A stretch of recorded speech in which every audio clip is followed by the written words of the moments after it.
Este viernes tenemos la presencia del señor ministro de Finanzas, del economista César Robalino, y el ex presidente de la Junta Monetaria, hombre vinculado a la banca, el economista Abelardo Pachano. Existen muchos temas en carpeta respecto de la situación económica y monetaria del país. Temas difíciles y complejos, como se había señalado, como es el caso de la deuda externa, el tema de la situación económica interna, más allá del proceso de desaceleración, que es uno de los objetivos que está logrando indiscutiblemente el gobierno. Queremos analizar temas de fondo como sería una reforma constitucional en el manejo económico. De cierta manera, el Ejecutivo se siente y se ha sentido maniatado por ciertas acciones políticas generadas del Congreso Nacional, como fue antes el manejo de los salarios, que finalmente fue delegado al Congreso, pero mediante una atribución legal cada 6 meses de reajustar, que también de cierta manera está maniatado el Ejecutivo en ese sentido. Otro de los temas es la aprobación del presupuesto general del Estado en el Congreso Nacional. Existen demandas de recursos de los diferentes sectores del país, no obstante, no existen esos recursos, y lo difícil es cómo financiar esas asignaciones presupuestarias. Y justamente el país vive este momento un caos respecto de la marcha del sistema educativo del país, especialmente en su etapa preescolar, escolar y secundaria. Está paralizado por la quinta semana, y eso realmente afecta a uno de los principales sectores que estamos convencidos es la piedra de toque de la situación que vive este país. El deficiente sistema educativo que rige en el Ecuador. Estos y otros temas, como también temas coyunturales, tasas de interés y otros de la situación económica del país, vamos a analizar este viernes con la presencia del ministro de Finanzas y el economista Abelardo Pachano. Una pausa e iniciamos el programa. Y el expresidente de la Junta Monetaria, el economista Abelardo Pachano.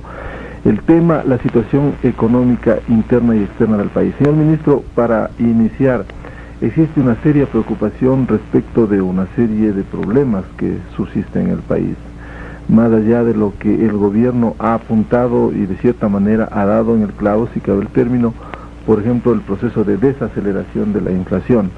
Sin embargo, subsisten algunos temas que son de preocupación interna, por ejemplo, de cierta manera el caos salarial que se vive en el país y que de vez en cuando se refleja en las demandas de determinados sectores, como es el caso actual de los maestros. El problema, cómo financiar esas demandas. En el ámbito externo, la renegociación de la deuda externa ecuatoriana, siendo un tema complejo y difícil, muy poco se ha avanzado. En este sentido, ¿cuáles son las perspectivas a finales de este año para hacer un balance, lo que le espera al Ecuador? A ver, aquí hay varias partes. Vamos con la situación interna, señor ministro. Bueno, en términos de la situación económica interna, veamos varios puntos. En primer lugar, pues, yo creo que el país conoce que el ritmo inflacionario se ha venido reduciendo. La meta del gobierno dentro de su programa era del 30%, y si bien esta meta de 30 a lo mejor no se cumple, pues será 31%. En todo caso, aún una magnitud del 31 o del 32% anual de inflación en el año 93 es un éxito dentro del programa de gobierno. Segundo punto, el déficit de lo que se llama el sector público no financiero lo estimamos alrededor del 0.7% del Producto Interno Bruto. Todavía no tenemos cifras de una serie de entidades que son entidades que forman parte del sector público ecuatoriano, pero creemos que hacia esa cifra va a tender el déficit del sector público no financiero. En tercer lugar, usted decía que hay desaceleración y por supuesto que estamos conscientes en el gobierno que hay una contracción económica en cuanto a la tasa de crecimiento de la economía ecuatoriana, que va a ser inferior este año de lo que fue el año 1992. De desaceleración con una recesión, señor ministro. Bueno, prefiero no hablar de recesión. Yo digo que hay una contracción económica, hay una serie de implicaciones con la contracción económica hay determinados problemas sociales que estamos conscientes, y es por eso que el año 94 el gobierno programa que la inversión pública crezca a los efectos de resolver ciertos problemas que tienen que ver con el área social. En el presupuesto del año 94 que se está discutiendo con el Honorable Congreso Nacional, hemos previsto volúmenes de inversión para ciertos sectores que van a estimular la producción y que permitirán que el Producto Interno Bruto crezca en 1994 una tasa muy superior de lo que ha sido o de lo que va a ser el año 92. La inversión pública va a crecer, creemos que la inversión privada también va a crecer, y eso lo único que a donde tenderá es a que crezca el nivel de la ocupación del país, y de tal manera de poder resolver determinados problemas que en el área social se ha visto en el año 93. Eso es más o menos lo que en forma esquemática programamos para el año 94. Sí, ministro, una de las preocupaciones cada 4 años, si bien siendo de índole político, se refleja en los indicadores económicos, es que casi cada 4 años se funda un nuevo Ecuador. Hay un borra y va de nuevo, cambian las políticas y hay una falta de estabilidad en el Ecuador, que es uno de los temas que el inversionista extranjero pues observa y a momentos le impide un crecimiento de esa inversión en el Ecuador. ¿Cómo lograr una reforma estructural en el orden económico de común acuerdo con el Congreso Nacional, si hay esa posibilidad, para lograr enrumbar a la economía ecuatoriana con estabilidad interna y con una buena imagen en el exterior? Bueno, mire, yo creo que lo que se está haciendo actualmente en una serie de reformas económicas creo que van a perdurar al futuro, independientemente de los gobiernos que se van a ser sucesores del gobierno del arquitecto Sixto Durán. Por ejemplo, la ley aprobada por el Congreso de Modernización, la ley de hidrocarburos que en este momento está en el Congreso, y otras leyes que van a ser enviadas por el presidente de la República. La ley de reforma tributaria, para darle un caso, el otro es la ley de unificación de salarios, y otra serie de leyes que lo que hacen es empujar el país hacia un camino de reformas estructurales que creo y estamos conscientes que van a ser duraderas, independientemente de los gobiernos que se vienen después del año 1996. Para el economista Everardo Pachano, que ha tenido que sudar fuerte cuando estuvo primero en el Banco Central del Ecuador, luego en Junta Monetaria, ¿cómo mira usted la perspectiva del Ecuador? Existen ciertas dudas, ciertas incógnitas, no obstante, del reflejo de algunos indicadores económicos. Miguel, yo diría que hay factores positivos en la aplicación del programa económico, a no dudarlo. La reducción de la inflación es un elemento conveniente y positivo del programa económico. El fortalecimiento de la Reserva Monetaria Internacional, que le permite darle mayor tranquilidad a las transacciones internacionales del país, es otro elemento altamente positivo. Creo que en el corto plazo la caída de las tasas de interés también es conveniente para tratar de reactivar a la economía ecuatoriana. No creo que en el largo plazo esto sea lo más plausible, pero indiscutiblemente que mirando en el contexto de una política antiinflacionaria, las tasas de interés bajas a cortísimo plazo son positivas. La reducción o la contracción del gasto público es otro elemento que merece ser destacado. Aquí siempre me queda una duda, y en alguna oportunidad le decía yo al señor ministro de Finanzas de que yo no estoy seguro de si en realidad hay una reducción real de gasto público o simplemente hay una contracción producto de decisiones simplemente transitorias en la asignación de partidas presupuestarias. Porque si la reducción es real, tenemos un ambiente de mediano y largo plazo mucho más positivo, pero si la reducción es simplemente un dique de contención que se ha puesto al gasto público, en el futuro todo este programa antiinflacionario podría venirse abajo. Pero también tenemos elementos negativos. El ministro no quiere hablar de recesión. Yo entiendo las razones políticas, pero es evidente que el país está atravesando por una recesión en la mayoría de los sectores económicos. Si uno de las estimaciones oficiales excluye el comportamiento del sector de hidrocarburos, y para fines simplemente didácticos, mira qué es lo que está pasando con el resto de actividades productivas, creo que en 1993 tendremos una caída de la producción, o una reducción del Producto Interno Bruto, y eso se vislumbra a través de varios indicadores económicos, entre otros la reducción significativa de las importaciones de materias primas y de bienes de capital del sector privado. ¿A qué atribuye, economista Pachano, este proceso de esta recesión que subsiste en el país? Al propio esquema de ajuste puesto en ejecución por el gobierno. Las autoridades económicas hace un año reconocían que el programa era incompatible en mantener una expectativa de crecimiento con una baja sustantiva de la inflación. Las dos metas no se pueden llevar a cabo simultáneamente, y eso sabemos en economía. Y se priorizó la lucha antiinflacionaria, se postergaron los programas sociales, que es otro de los elementos negativos del plan actual, porque todo ajuste monetario viene por la restricción del gasto público. Y el ministro de Finanzas, cada vez que tiene una incompatibilidad en el programa monetario, tiene que reducir el gasto, y los sectores que más se afectan inmediatamente son los sectores de carácter social. Entonces, en mi criterio, yo creo que la situación económica actual es una situación frágil, porque para 1994, si bien las expectativas del gobierno es de mantener un crecimiento de aproximadamente un 3% y de reducir la inflación al 15% anual, yo creo que los dos objetivos no van a ser compatibles en el año 94. Y yo creería que de mantenerse los lineamientos actuales, de reducir la inflación, vamos nuevamente a sacrificar crecimiento económico. Y por otro lado, el año 1994 es un año electoral, es un año políticamente muy sensible para el gobierno nacional, y en ese sentido puede darse cualquier tipo de resultado dependiendo de la conducta que tengan las autoridades económicas, especialmente en lo que tiene que ver con el gasto público.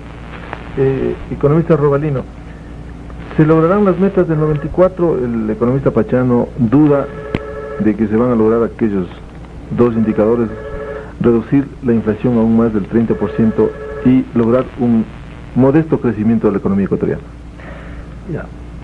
Antes permítame hacer referencia a 2 o 3 puntos que nos indicaba Abelardo. En primer lugar, año 1993. Abelardo anuncia de que va a haber una reducción del Producto Interno Bruto. Yo pienso que no. Si me hablan del ingreso por habitante real, estaría de acuerdo. Si me dicen la magnitud absoluta, digo que no. ¿Por qué? Por lo siguiente: algunas estimaciones que se están haciendo en las cuentas nacionales nos hacen pensar que el Producto Interno Bruto este año posiblemente esté alrededor de un 2%, 1.9, 2%. Y eso implica crecimiento. Si la población crece a una tasa un poco superior a esta, por supuesto, no habrá un crecimiento del Producto Interno por habitante en términos reales. Entonces yo le pongo en esa orden de magnitud. Segundo, con respecto a tasa de interés, el gobierno está esperando que la tasa de interés para lo que los banqueros llaman el crédito corporativo en promedio se reduzca en el corto plazo, como ha dicho Abelardo, al 20%. Y esperamos que lo que le llaman el crédito para consumo se sitúe en un 25%. Esto va a ser un elemento en el corto plazo de reactivación. El fenómeno de largo plazo en materia del mercado monetario y de tasas de interés naturalmente es de otro tipo. Pero quería en este segundo punto dejar claro esta percepción de cómo vemos nosotros las tendencias del mercado monetario este momento. Y esperamos que los banqueros tomen decisiones en función de lo que el mercado está indicando. Vuelvo a repetir, esta baja en la tasa de interés es un elemento de la reactivación que estamos esperando que se va a avecinar en el país en el corto plazo también. Con respecto al gasto público, Abelardo nos decía si esto es una represión del gasto, si es una reducción real. Pues bien, la cifra que yo daba de lo que estimamos para 1993, de 0.7% del Producto Interno Bruto, es un déficit real. Ahí está incorporada una serie de gastos que están en acción en este momento. Y yo creo que eso, como Abelardo lo ha enunciado, es una cosa positiva dentro del programa. Si uno recuerda cuánto fue el déficit del sector público no financiero del año 92, creo que fue algo así del 2%, un poquito superior al 2%. Esa reducción Ha sido necesaria porque cuando uno adopta una política de ajuste, como yo digo, atrás de la política de ajuste va un control del gasto público, irremediablemente, porque así son las cosas, así funcionan estos programas. Pero esa es una primera etapa. Entonces el gobierno ha dicho que el año 94 se mueve en un nuevo escenario. Agrega un elemento adicional, sin renunciar al control de la demanda, pero agrega un elemento adicional que es comenzar a operar en el lado de los sectores productivos. Y aquí en los sectores productivos pues implica pues comenzar a preocuparse del asunto de reestructurar el gasto público, dando prioridad, por ejemplo, a ciertas inversiones que en el corto plazo estimulan la producción. Y varias veces el gobierno ha declarado que una parte de esa reestructuración implica concentrar más recursos, por ejemplo, en obras como canales de riego, como caminos vecinales, que si bien por un lado crean demanda, en el cortísimo plazo crean oferta, en el sentido de estimular, expanden la producción exportable o expanden la producción de alimentos. Y luego operan también por el lado de la estructura de costos. Cuando la tasa de interés se reduce, significa que eso estimula a los empresarios a hacer préstamos. Y esperamos también una política más activa de préstamos de los bancos comerciales. Con respecto al año 94, nosotros vemos que hay compatibilidad entre reducir al 15% el ritmo inflacionario y crecer al 3%. Aquí el asunto es, o creo yo que el elemento clave son los ahorros. ¿De dónde se sacan los ahorros para financiar un volumen X de inversión para crecer a esa tasa? Pues lo que estamos observando es que los organismos multilaterales de financiamiento van a apoyar el programa económico financiero del gobierno. Y este apoyo implicará pues asistencia financiera internacional, llámese Banco Mundial, llámese Banco Interamericano, para dar solamente dos instituciones. En primer lugar eso. En segundo lugar, una serie de préstamos que ya están contratados y que lamentablemente en este año 1993 ha sido poco aprovechado por una serie de razones. Lo que intentamos es acelerar el volumen de desembolsos, y eso es ahorro externo. Por otro lado, nosotros pensamos que la inversión privada extranjera va a crecer, y va a crecer precisamente por las reformas económicas que están en marcha. Entonces eso implica que el año 94 el ahorro externo, sea en préstamos, sea en inversión directa extranjera, va a crecer en comparación con el año 93, y eso permitirá financiar un mayor volumen de inversión que permite un crecimiento del 3% en la tasa global del Producto Interno Bruto. Sí, ministro, una de las inquietudes que queda en el país es que más allá de entender, porque la gente no entiende los términos económicos, un poco que se refleje en la situación social. Tenemos entendido que un reajuste, un proceso para controlar la crisis, estabilizar la economía y luego lograr un desarrollo sostenido y equilibrado de la economía ecuatoriana, siempre tiene sus costos, y uno de los costos es el costo social. Pero la gente no entiende esto de los números, del proceso de desaceleración, la reducción del ritmo inflacionario, y quiere de alguna manera ver reflejado que mejore su situación económica del pueblo ecuatoriano. ¿Cómo lograr eso? Mire, aquí hay dos cosas. Si el año que viene el país crece a una tasa superior de la población, eso implica que el ingreso por habitante en términos reales va a mejorar. Eso implica que la situación social va a mejorar. Segundo, como el volumen de inversión en el país va a crecer mucho más el año 94 del 93, las inversiones están ligadas a nivel de empleo. Por lo tanto, los niveles de empleo en 1994 van a crecer en comparación con el año 93. Y eso, por supuesto, va a ayudar pues a una serie de grupos humanos que hoy se sienten insatisfechos por efectos de que hay falta de empleo. El año 94 no digo que va a ser pues un año de enorme felicidad para el pueblo del Ecuador, pero creo que la situación va a mejorar en comparación con el año 93. Por otra parte, permítanme decirle que los organismos multilaterales como el Banco Interamericano y el Banco Mundial están dispuestos a asistir al Ecuador con líneas de crédito para atender a ciertos sectores sociales. Y el FICE, el Ministerio de Bienestar y el Banco de Desarrollo, el Banco del Estado, van a extender más líneas de crédito para llevar a cabo inversiones en los sectores sociales del país. Esa es la forma en la que el gobierno espera de que la situación social mejore en el año 94 de lo que uno está observando en el año 93. Este es el programa Controversia de Radio Quito, la voz de la capital, emisora del Diario del Comercio. Este viernes estamos analizando las perspectivas económicas del Ecuador, con la presencia del señor ministro de Finanzas, del economista César Robalino, y el expresidente de la Junta Monetaria, el economista Abelardo Pachano. Economista Pachano, el señor ministro de Finanzas ha señalado que los banqueros tienen que tomar decisiones frente a la situación del mercado que subsiste a propósito del análisis de las tasas de interés. Yo creo que es un sector que tiene una responsabilidad enorme de canalizar el ahorro nacional y debe actuar en consonancia con los objetivos de la política económica, de tal manera que lo que el señor ministro está planteando es los lineamientos que tiene el gobierno y que el sector bancario tiene que tomarlos como los puntos de referencia fundamentales para llevar su conducta en esa misma dirección. Los resultados creo que se están viendo. Hay una reducción en la tasa de interés, que es una combinación de dos elementos. El uno es producto de una deliberada decisión de política económica, y es el de mantener los indicadores monetarios en expansión. Cualquiera que sea el indicador monetario que uno escoge, en cuenta que está en tasas de crecimiento sustantivamente superiores a los objetivos de inflación del país, y consecuentemente uno puede decir que hay una abundancia de recursos monetarios en este momento que impulsan a una baja de la tasa de interés. Ese es un factor absolutamente objetivo.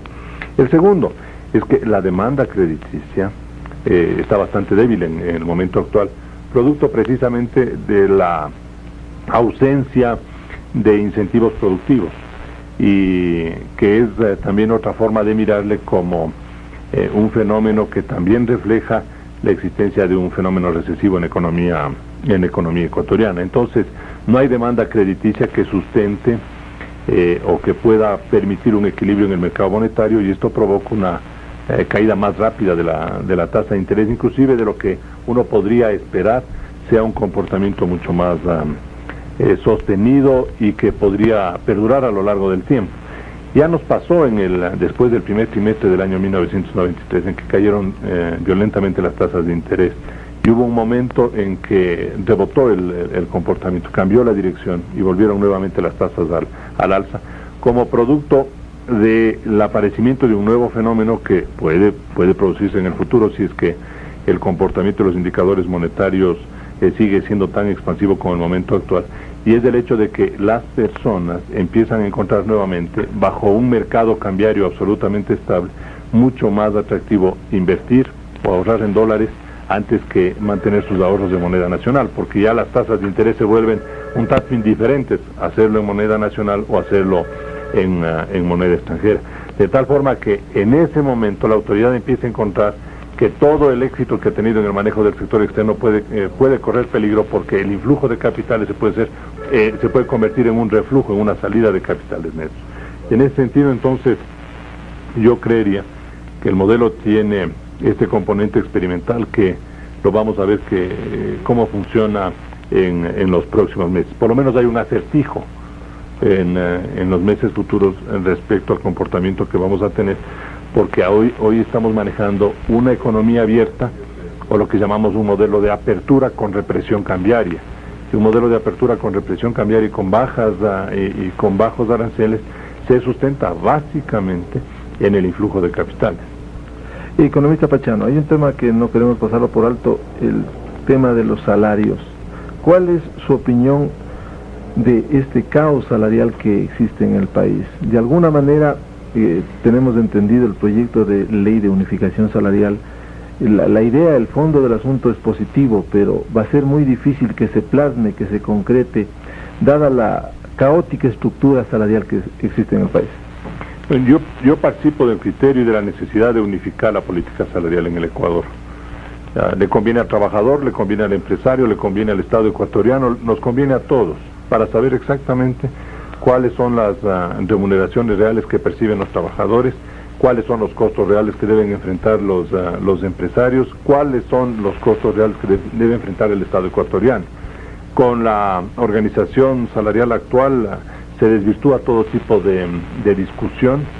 Unos por conveniencia sostienen que los aumentos de los salarios mínimos vitales son demasiado bajos, Otros, por su parte, sostienen la tesis de que el salario mínimo vital no refleja la realidad del gasto en mano de obra en el país y, consecuentemente, no tenemos un punto de referencia nacional que nos unifique en la discusión y que nos vuelva mucho más objetivos en el manejo de este importantísimo instrumento de compensación y de remuneración a la mano de obra, al capital humano. A mí me parece que el proyecto de unificación salarial, con todas las seguridades jurídicas y políticas que se deban tomar, debe ser impulsado por todo el país. Ahí deben unificarse todos los beneficios para que el trabajador sepa exactamente cuál es el monto de su remuneración, igual que ocurre en cualquier país en el mundo. Se contrata a una persona sobre una remuneración inclusive anual, que se le divide en tantas remuneraciones cuantas quiere el trabajador. Para ponerle un ejemplo, se va a decir en un momento determinado que un trabajador va a ganar 1.500.000 sucres al año. El trabajador dirá: yo quiero que me den en 12 remuneraciones, le darán en ese momento 120.000 sucres mensuales. Dice: deben en 15 remuneraciones, le darán 100.000 sucres mensuales. Dicen 18 remuneraciones, le darán en tanto. Es decir, el trabajador escoge cuántas remuneraciones quiere, pero tiene una sola fuente de remuneración, un solo salario, un solo sistema.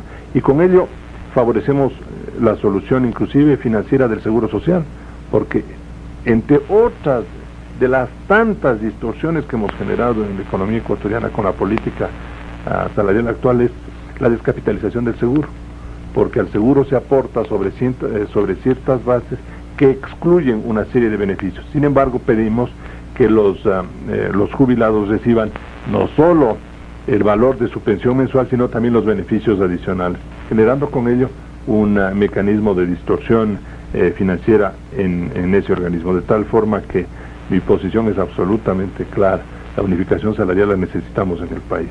Señor ministro Robalino, la ley de unificación salarial lo va a llevar hasta la última instancia el gobierno. ¿Va a corregirse de cierta manera el caos salarial que subsiste en el país? Incluso se puede ver cada determinado tiempo, si bien esto no le compete al Ministerio de Finanzas, cada cierto tiempo los sectores profesionales especialmente demandan los incrementos de salarios, se crean leyes y de cierta manera se aumenta el proceso de distorsión salarial en el país. Y ese es uno de los casos que sí quisiéramos que lo exprese, señor ministro, respecto de la demanda de la UNE. Usted ha señalado taxativamente que no se puede incrementar un sucre más allá de lo que se aprobó el proyecto de ley de escalafón, que fija el 15% de incremento sobre el salario mínimo vital a partir del 1 de enero del 94. Pero de cierta manera el pueblo ecuatoriano está afectado por la paralización del sector educativo. Mire, sobre unificación, el gobierno está consciente que la estructura de salarios en el Ecuador es totalmente irracional. Y es por ese motivo que el señor ministro del Trabajo ha preparado un proyecto de reunificación salarial que está siendo discutido al interior del gobierno. Oportunamente el señor presidente enviará ese proyecto al Honorable Congreso Nacional. Segundo, en materia de salarios para 1994, permítame decirle una vez más al país, tenemos una guía para el sector público y el sector privado, no más del 15%. Con respecto a lo que se llaman comisiones sectoriales mínimas, que se comienzan a organizar en el país, conformados por 3 partes, representantes del gobierno, de los empresarios y de los trabajadores, pensamos que esta guía debe adoptarse, porque la inflación va a ser del 15%. Por lo menos esa es la meta del gobierno en su programa económico. Con respecto a los aumentos de los salarios mínimos vitales, estas son 2 etapas. La ley obliga al gobierno en el poder a revisar los salarios en enero y en julio. ¿Está de acuerdo con eso, señor ministro, o de cierta manera personalmente no estoy de acuerdo, pero eso dice la ley y hay que moverse en función de lo que dice la ley? Nosotros creemos que en enero los sueldos deberán ser aumentados, el salario mínimo vital en 10% y en julio en 5%. Eso es más o menos como vemos desde el punto de vista de materia de política salarial para el año 94. Con respecto a la UNE, el gobierno ha anunciado una posición, el señor ministro de Educación ha explicado la posición al país, a los maestros, y les ha dicho que lamentablemente no se puede ir más allá de determinada porcentaje de aumento a la remuneración. El coeficiente que se ha escogido es de 1.15 o 15%, y esa es la cifra con la que se está manejando el gobierno nacional. Hemos indicado que ese 15% lo vamos a financiar con un aumento de las recaudaciones, que eso es posible. No vamos a crear un impuesto específico para este propósito, sino del aumento de recaudaciones será financiado esta aspiración de la UNE. Lamentablemente no es posible satisfacer el 50% que quiere la UNE porque sencillamente los recursos no permiten acceder al pedido de la UNE. El gobierno no discute cuán respetables sean los pedidos de la UNE, así como no discute los diferentes pedidos de diferentes colectividades. El punto no es ese, el punto es que los recursos no permiten atender en la magnitud que desean las diferentes colectividades. Yo le menciono el caso de los municipios, por ejemplo. Los municipios, los consejos provinciales, representan a diferentes colectividades en el país, muy importantes. Sin embargo, el gobierno ha accedido a atender en una cantidad X a los municipios, a los consejos provinciales, no en el 100% que deseaba, sino un porcentaje X. Asimismo, los médicos, los ingenieros civiles que trabajan en diferentes dependencias del sector público, se ha llegado en cierta forma a un acuerdo en el sentido de atender determinados pedidos. El gobierno no es que no quiere decir no, sino que la limitante es la disponibilidad de recursos. Y en función de esa disponibilidad, que es escasa, el gobierno se mueve. Y lo que el gobierno le dice a las diferentes colectividades que tienen que ver no solamente el punto de vista de ellos, de cada grupo, sino que tienen también que dar acceso a las explicaciones y a los puntos de vista del gobierno. Cuando el gobierno le dice, hay una estrategia del gobierno, hay un grupo que está negociando, ha venido negociando en Nueva York, este es un proceso, y como todo proceso, pues demanda tiempo.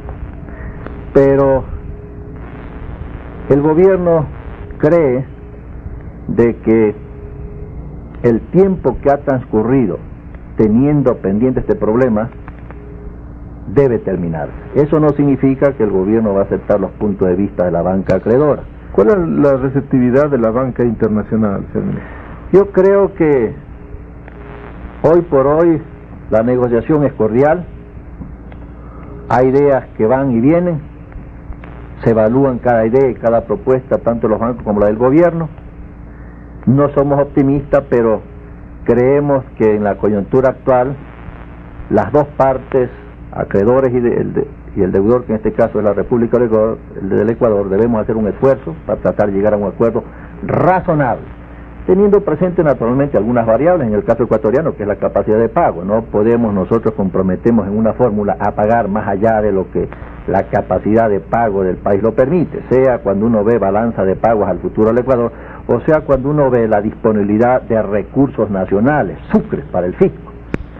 Entonces, sin ser optimista, yo creo que el proceso va avanzando.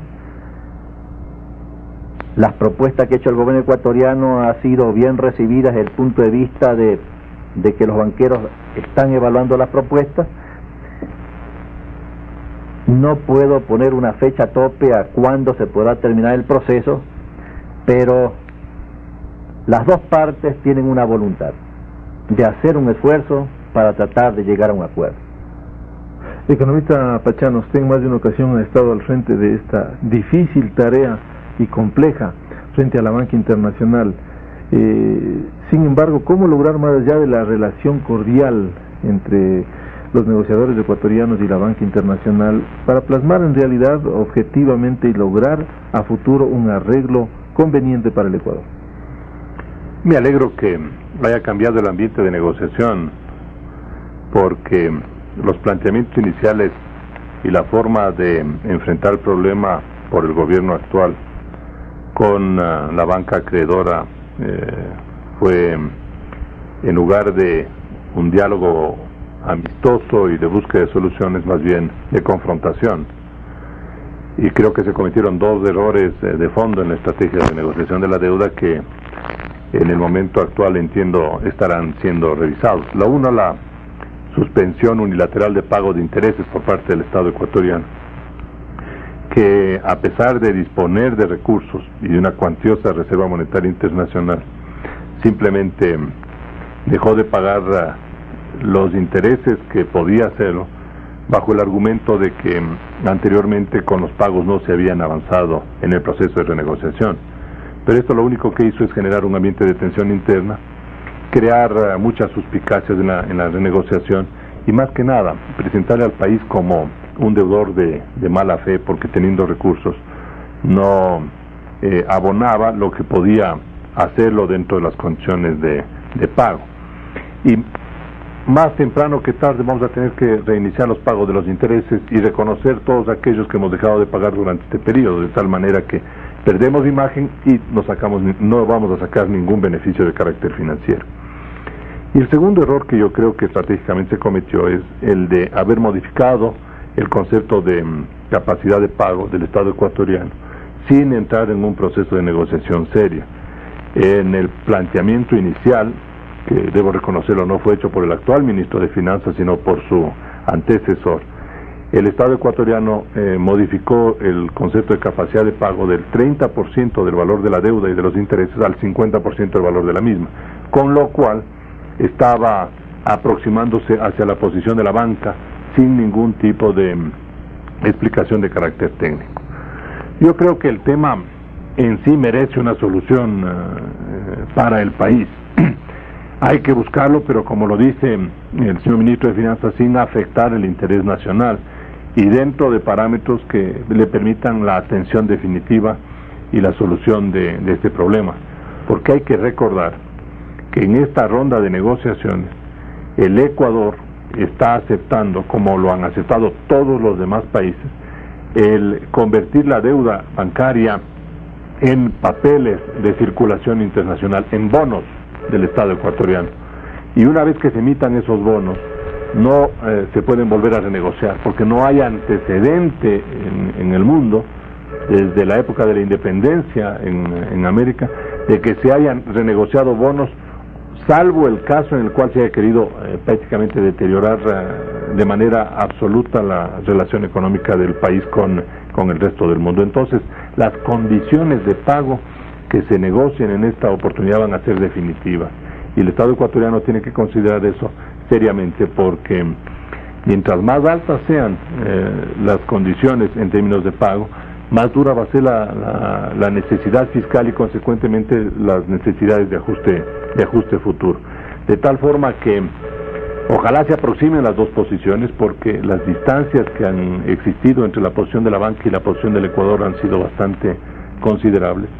Y hay un elemento que todavía nos va a demorar un poquito más del proceso de negociación, y es el hecho de que hace pocos días el Brasil, que es uno de los países más importantes que está en el proceso de negociación, pidió una extensión de 90 días a sus acreedores para llegar a un entendimiento final y llegar a un acuerdo. Eso quiere decir que si es que las cosas van como Brasil lo está pidiendo, ellos recién llegarán a un entendimiento en el mes de enero de 1994. Y los acreedores ecuatorianos siempre se han mostrado reticentes a llegar a un entendimiento con nosotros de las características que buscamos, por el antecedente que pueden ocasionar en la negociación con Brasil, de tal forma que esta condición va a perturbar de alguna manera el proceso de negociación que lleva adelante el país. Para concluir, señor ministro, va a tener oportunidad de hablar de esto. Una pregunta, sí. ¿Qué es lo que le ha llevado a usted a dar esos golpes que está haciendo tanto en Quito como en Guayaquil, el cierre de algunos locales por la falta de pago oportuno de los tributos al Estado ecuatoriano? Bueno, mire, lo que pasa es que hemos detectado de que una serie de contribuyentes no pagaban o no han venido pagando a tiempo impuestos como el IVA, por ejemplo. Después que detectamos eso, elaboramos un plan nacional para hacer una serie de intervenciones. Y pensé que el ministro de Finanzas en persona, a los efectos de dar el apoyo político que requieren las autoridades correspondientes, sea la Dirección General de Rentas, sea la Dirección General de Aduanas, requieren ese apoyo para que el país no vaya a pensar que solamente son los burócratas tradicionales los que en un momento dado pues están elaborando un plan. Este plan se ha elaborado a nivel nacional con la aprobación y con las instrucciones del ministro de Finanzas. En primer lugar eso. En segundo lugar, estas intervenciones no son pues solamente por una sola vez. Todo este plan va a funcionar en el periodo que le toca gobernar todavía al arquitecto Sixto Durán Ballén, o sea, cerca de 3 años vamos a implementar ese plan. Tenemos el objetivo de cerrar la brecha de lo que es la evasión tributaria y aumentar las recaudaciones en el país. ¿Eso no le va a deteriorar aún más su salud física, señor ministro? Porque hace poco estuvo en el Hospital Metropolitano. ¿Acaso eso no le conlleva determinado problema interno a usted en su salud? No, olvídese de eso, de ninguna manera. Así que mi salud está muy bien para acometer esas tareas y otras tareas en el país.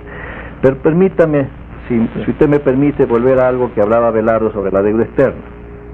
Él hablaba de que hay suficientes recursos en el Banco Central a través de una Reserva Monetaria Internacional de 1.100 millones de dólares. El problema no solamente se sitúa en balanza de pagos en un momento dado en la capacidad de pagos del país, se sitúa es si el Ministerio de Finanzas tiene los sucres necesarios para comprar los volúmenes de dólares que un momento dado uno requiere para poder satisfacer en un acuerdo probable al que puede llegar con la banca acreedora representada por el Comité de Gestión. Así que no solamente es el problema de moneda dura, sino el problema es de disponibilidad de recursos sucres en poder de la caja fiscal. Ese es el otro factor que hay que tener presente. Y el último punto es de que mientras no se resuelve el problema de la deuda externa, realmente Ecuador estará embotellado. Será una especie de paria en el mundo de las finanzas privadas internacionales. Al Ecuador, igual que a los acreedores, les conviene no tener confrontaciones, sino tratar de hallar un camino de solución razonable para las dos partes, para el Ecuador y para los acreedores. Porque si la deuda externa no se resuelve en los próximos años, Ecuador va a tener más problemas. Se le van a cerrar las últimas puertas que tiene de financiamiento internacional. Y segundo, las propias reformas económicas en que está embarcado el gobierno no van a tener la solidez necesaria para atraer la inversión extranjera, porque el mundo financiero internacional va a decir: Ecuador no es capaz de resolver un problema que tiene que ver con la deuda externa. Por eso es importante darle una solución a la deuda externa con los bancos privados internacionales, pero teniendo presente los factores que me he permitido mencionar. Para concluir, economista Pachano, ¿cuáles son las expectativas que usted tiene frente al futuro económico del país? Yo siempre he sido un optimista a pesar de la dificultad que ha significado para el Ecuador salir de una estrategia de desarrollo que tomó como objetivo fundamental el crear una gran infraestructura de carácter industrial y a través de ello tener la posibilidad de diversificar nuestra producción y ofrecer nuevas alternativas de trabajo en el Ecuador, hacia una estrategia que más bien busca, ya con la inversión nacional, el desarrollar nuestra producción en mérito a nuestra capacidad competitiva internacional. Tengo mis dudas, mis reservas respecto al esquema económico que está aplicando el gobierno nacional, especialmente en lo atinente a que estamos en una etapa de apertura económica sumamente amplia, con aranceles del nivel más bajo de América Latina, sin ningún tipo de limitación a las importaciones de carácter cuantitativo, y que simultáneamente trabajamos con un sistema cambiario estable, que genera una represión y un rezago que deja de competirle a la exportación como el gran motor del desarrollo, del crecimiento de las actividades productivas, y que para 1994, de mantenerse esta posición, podría poner en peligro a la actividad económica en general del Ecuador. Pero creo que hay esfuerzos dignos de mencionarse. Hay todo un conjunto de reformas estructurales que venimos introduciendo en el Ecuador desde hace algunos años, producto de varios gobiernos democráticos que han trabajado duramente en esta área. A este gobierno le corresponde seguir adelante en esa línea, y creería que más allá de las dificultades estamos haciendo un esfuerzo serio y sostenido.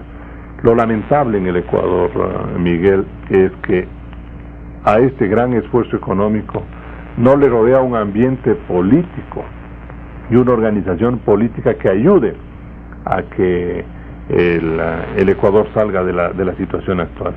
Hemos comentado momentos antes del programa lo grave que es la situación de inmoralidad nacional, y en segundo lugar las interferencias que hay entre los distintos poderes del Estado para llevar adelante con responsabilidad sus funciones.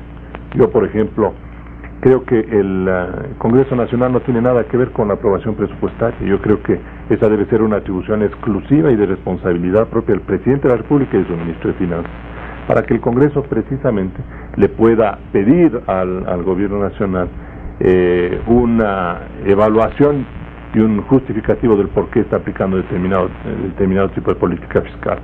E igualmente yo creo que el gobierno debe tener la suficiente libertad para fijar los parámetros en política de salarios, en política de precios, en los más diversos yo diría campos de la actividad económica, sin interferencia del Congreso Nacional.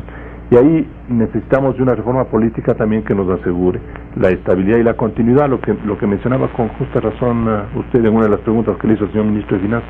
¿Qué nos permite a nosotros en el momento actual decirle al país que este modelo económico va a tener continuidad en el futuro? Si es que no hay las interferencias, si perseveran las interferencias políticas, es muy difícil que esta cosa continúe.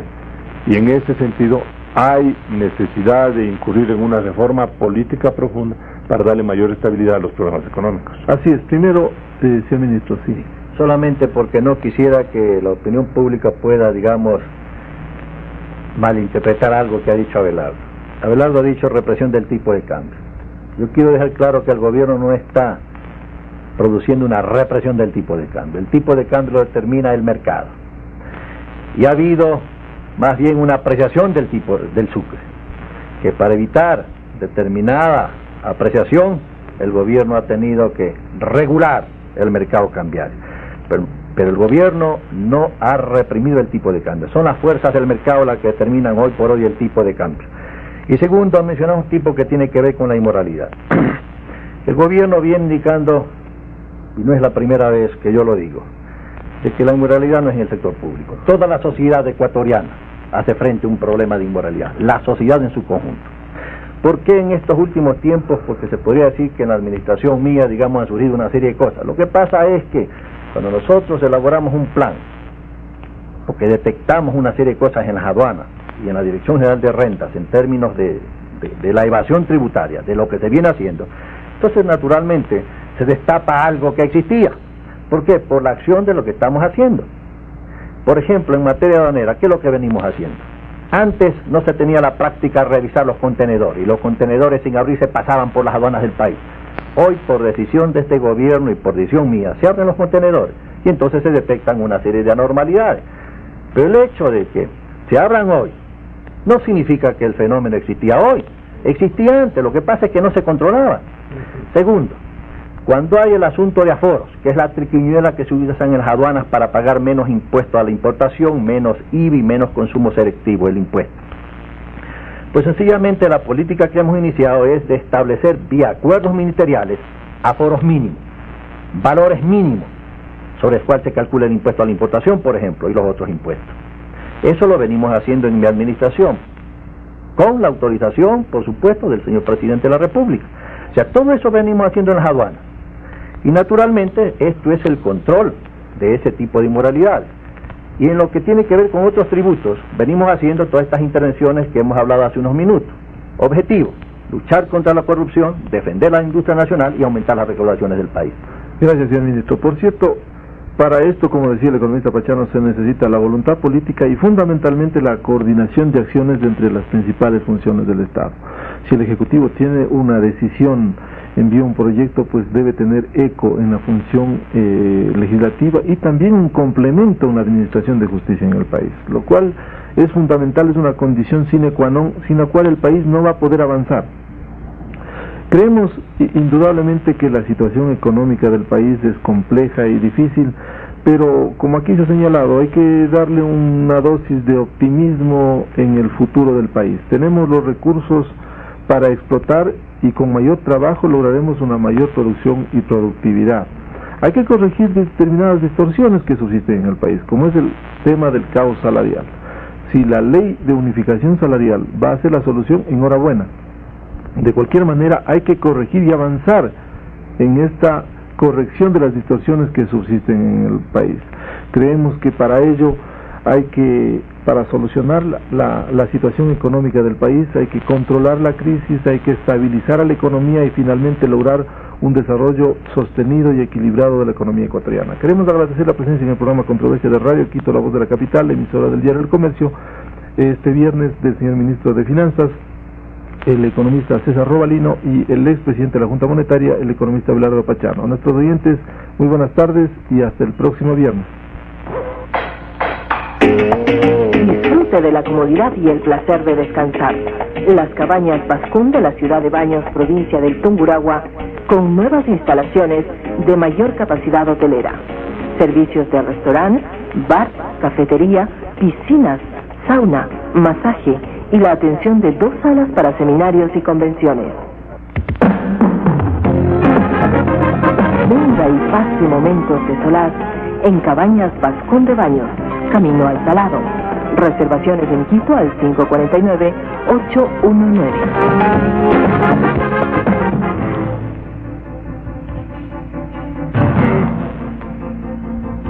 Miles de niños de nuestro país viven un presente triste y un futuro incierto. Para atender este grave problema, el gobierno de Sixto Durán Ballén ha creado el nuevo programa ORI 93, Operación Rescate Infantil. Nuestro trabajo en favor de los niños es el aporte del gobierno de Sixto a la sociedad, para el presente y el futuro. Operación Rescate Infantil, para servir a los niños sin intermediarios, para darles cariño, educación, amor y cuidados. La sociedad civil y el gobierno unidos con solidaridad por un futuro forjado con amor.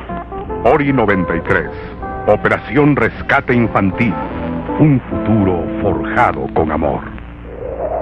Ahora nuestra brújula señala Casa Paz.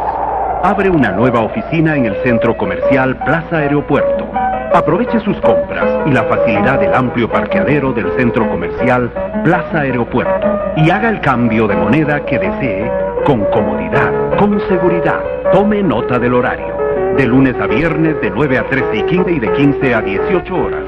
Atendemos también en el interior del aeropuerto Mariscal Sucre en horarios especiales. Casa Paz. Nadie más le da más.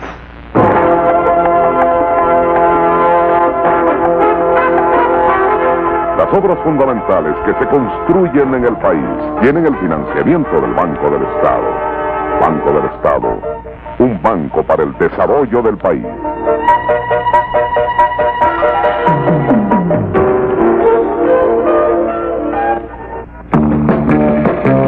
El IES recuerda que es una entidad privada con finalidad social.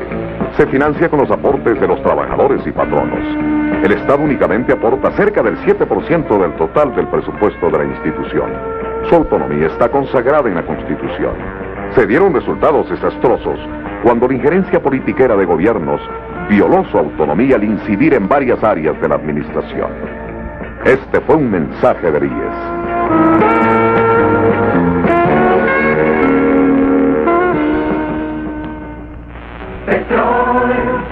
Petrol, para ir más lejos y volver.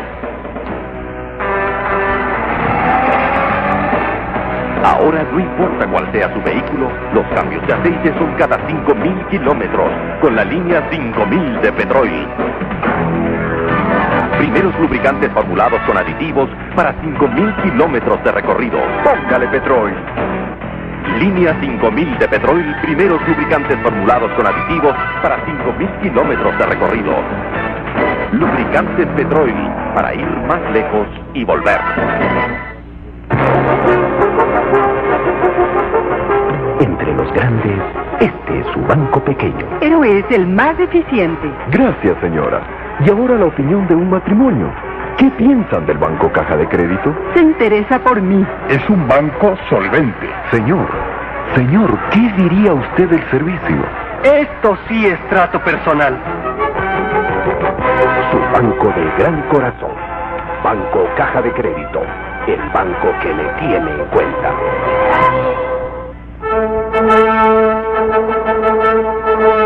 Este fue su programa Controversia. Programa de opinión nacional al que concurren los diferentes sectores políticos, económicos y sociales con el propósito de clarificar la situación del país y coadyuvar en la solución de los problemas sin ninguna bandera política. Controversia.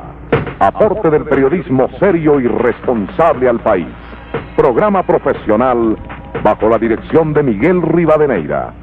Les esperamos el próximo viernes a partir de las 11 horas.